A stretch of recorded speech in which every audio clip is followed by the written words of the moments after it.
ബുദ്ധിമുട്ടൊന്നും ഇല്ലല്ലോ. ഇല്ലല്ലോ, ഒരു അപ്പൊ ബുദ്ധിമുട്ടില്ല. ശരി, ഓക്കെ. ഓക്കെ, വിട്ടോ കത്തിച്ചിട്ട് വാ. എടി അപ്പൊ തീപ്പെട്ടി കൊടുക്കണം. കൊടുക്ക്, തീപ്പെട്ടി കൊടുക്ക്. വിട്ടോ. ഈ തീപ്പെട്ടി ഞാൻ അവനോട് മേടിച്ചപ്പോ അവനെന്തോ ഒരു ബുദ്ധിമുട്ട്. ഒരു ബുദ്ധിമുട്ടും ഇല്ലെന്നേ. ബുദ്ധിമുട്ടുണ്ടെങ്കിൽ പിന്നെ അയാൾ തീപ്പെട്ടി തരുവോ? അവനെന്തോ ഒരു വൈരാഗ്യമുള്ള ഒരാളോട് പെരുമാറുന്ന പോലല്ലേ അവൻ എന്നോട് പെരുമാറും. വൈരാഗ്യം ഉണ്ടെങ്കിൽ ചിരിച്ചോണ്ട് തരില്ലല്ലോ തീപ്പെട്ടി. ഞാൻ അവനോട് തീപ്പെട്ടി ചോദിച്ചപ്പം അവൻ എന്തോ എന്നെ അവോയ്ഡ് ചെയ്യുന്ന പോലെ പെട്ടെന്ന് തീപ്പെട്ടി എന്നിട്ട് ഒക്കെ ശരി പിന്നെ കാണാം എന്ന് പറയേണ്ട കാര്യമൊന്നും. അപ്പൊ അവനെന്തോ വൈരാഗ്യം എന്തോ നീ മിണ്ടണ്ട. എനിക്ക് കാണുമ്പോൾ അറിയാം, എനിക്ക് സാമാന്യ ബോധമുണ്ട്. അതെ, താൻ ഈ തീപ്പെട്ടി എനിക്ക് തന്ന് വല്ല ബുദ്ധിമുട്ട് വല്ലതും? ഒരു ബുദ്ധിമുട്ടില്ല. ബുദ്ധിമുട്ടൊന്നും എന്നാന്നറിയോ, ഇപ്പൊ എല്ലാവരും ഒന്നും ഒരുപോലെ ആയിരിക്കണമെന്നില്ല. അങ്ങനെ പലർക്കും പല സ്വഭാവമാണ്. എനിക്ക് ഒരു പ്രശ്നമില്ല, ഒരു ബുദ്ധിമുട്ടില്ല. നിങ്ങൾക്ക് ബുദ്ധിമുട്ടുണ്ടെങ്കിൽ എന്നോട് പറയണം. ഒരു ബുദ്ധിമുട്ടില്ല. എന്റെ ഇല്ലാത്തതുകൊണ്ടാണ്.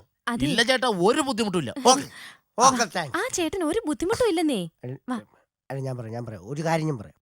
അവൻ ഈ തീപ്പെട്ടി എനിക്ക് തന്നതിനകത്ത് എന്തോ ഒരു വൈരാഗ്യം പോലെ എനിക്ക് വൈരാഗ്യം ഉണ്ടെങ്കിൽ പിന്നെ ഇത്ര സന്തോഷത്തോടെ ചോദിച്ചപ്പോ തന്നെ എടുത്ത് തരുവോ? അങ്ങനെ സംസാരിക്കില്ല.